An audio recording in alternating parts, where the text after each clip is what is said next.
ইনকিলাব মঞ্চের আহ্বায়ক শরীফ ওসমান হাদিকে গুলি করে হত্যার চেষ্টার মামলায় মূল অভিযুক্ত শুটার ফয়সালের মা বাবাকে গ্রেফতার করেছে র‍্যাব 10। তারা হলেন ফয়সাল করিম মাহসুদ ওরফে দাউদ খান ওরফে শুটার ফয়সালের বাবা মোহাম্মদ হুমায়ুন কবির ও মোসাম্মদ হাসি বেগম।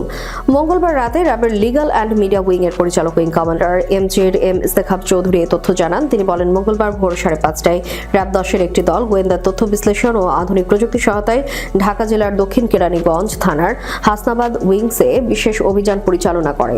অভিযানে চাঞ্চল্যকর এই হত্যা চেষ্টা মামলার গুরুত্বপূর্ণ আসামি ফয়সালের বাবা ও মাকে গ্রেফতার করা হয়। তিনি জানান, ফয়সালের বাবা মাকে জিজ্ঞাসাবাদ চলছে।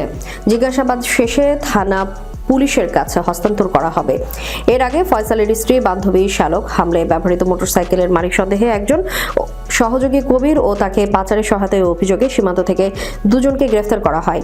হাদিকে গুলি করে হত্যা চেষ্টার ঘটনায় পরিবারের সম্মতি নিয়ে রোববার রাতে পল্টন থানায় হত্যা চেষ্টা মামলাটি করেন ইনকিলাব মঞ্চের সদস্য সচিব আব্দুল্লাহ আল জাবের। গত 12 ডিসেম্বর গণসংযোগের জন্য বিজয়নগর এলাকায় গিয়ে ওসমান হাদি হামলার শিকার হন। চলন্ত রিকশায় থাকা হাদিকে গুলি করেন চলন্ত মোটরসাইকেলের পেছনে বসে থাকা আত্মাই।